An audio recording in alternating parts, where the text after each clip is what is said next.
Now that we're officially in section 11 on user forms, I want you to close out your other workbooks and go ahead and head on to the clean files folder in section 11 and hit up the userforms.xlsm.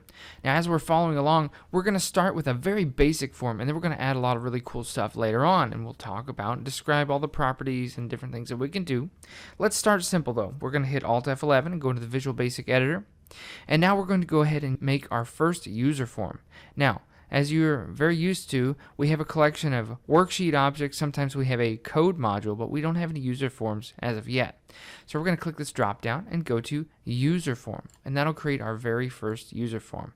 Now, you'll recall that in our previous lecture we talked about on a Mac computer you cannot actually access this design mode, but you can access the code for the user form. So if you see this and you right click and go to view code, you can affect the code part of the user form.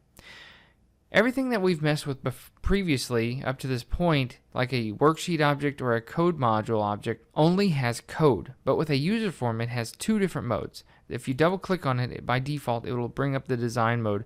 But then you can right click and go to view code, or you can double click on the form itself and you'll start viewing the code. So they have the design or the form where you can resize it and add controls like combo boxes and buttons. And you also have the code where you can actually affect the code for each of those events or write macros that will go inside of that user form. As I promised, we'll start very basic though. You'll see this toolbox usually will pop up. If it doesn't, like if it closes like this, you can go to view and just simply tell it that you want the toolbox.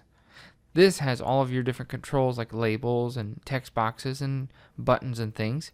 For now, we're going to simply put a button on the form, and this is a standard ActiveX command button, and you can actually simply click on it and start typing over the caption, or you can go to the properties window and type into the caption field. I'm going to type hide me, because our first task is simply to hide the user form after it is opened. So now that we have this button, you could give it a special name like btn hide for button hide, or for this example we can leave it alone. I'm just going to double click on my command button, and that'll bring me to command button 1's click event, the default event for a button. For the user form, we can refer to the user form's name, which we have not overwritten yet, as something other than userform1. So right now I'd have to call it userform1 and give the .hide command. I could also refer to it as me.hide. So I'll show you both ways. Userform1.hide, and the button would work. Again, I could also replace this with the dynamic keyword me.hide, and that would also represent the current container. Although if I renamed the user form to something else later, the word me would still work, but userform1 would not work any longer. So let's click away and make sure everything auto capitalizes. And now we can actually at any point click the run button and our user form will actually open up.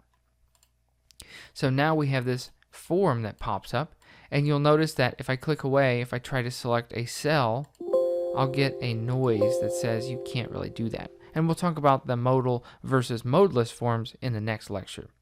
But for right now, we have to address what's going on in the form.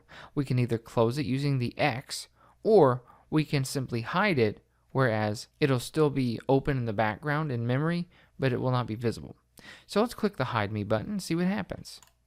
Alright, the user form is hidden, but is still technically alive, and I can prove that to you. Now let's close it out by clicking the reset button, or we can double click on the form and that'll close it out as well.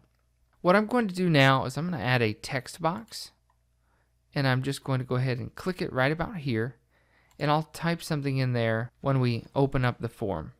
I'm also going to add an actual shape or button onto the sheet so that I can show you how to call up a user form using code.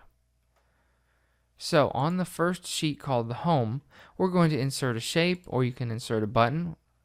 I'm going to insert a simple shape right here, and then I'm going to assign a macro to it in just a moment. So let's go ahead and write that macro together.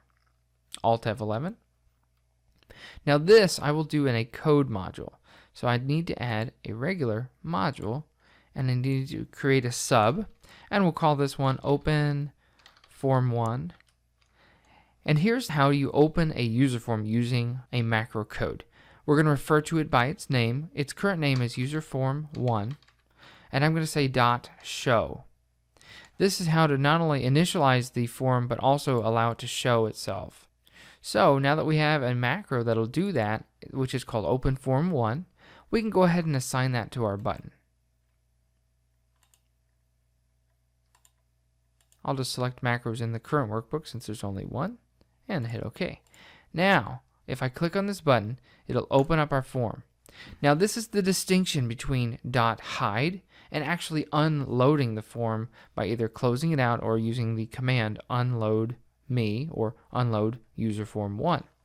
The distinction is this: if I type something in this, it's going to save that information to memory if I just hide the form and then show it again. That's because the form is not actually unloaded from system memory. It's merely hidden for a moment. So I'm going to go ahead and hit this button that says userform1.hide, which is temporary, and that'll save all the stuff that I've typed in that text box. So let's click that. Now, to prove that it's still saved in memory, all the things that I typed, we can use the userform1.show or click on this button, and we see that everything that we've done to this form, which isn't much, has been preserved into system memory or RAM because the form's not yet been completely unloaded. If, however, I closed it like this, or if I ran the command unload me or unload userform1, either way, let me go ahead and close it manually. Now if I show it, it's going to actually start from scratch and restart everything. So as I promised, this is going to be a really basic lecture, so let's go ahead and move on to the next lecture. We'll learn about modal versus modeless forms, but I think this is enough for you to digest for one quick exercise. We'll see you in the next lecture.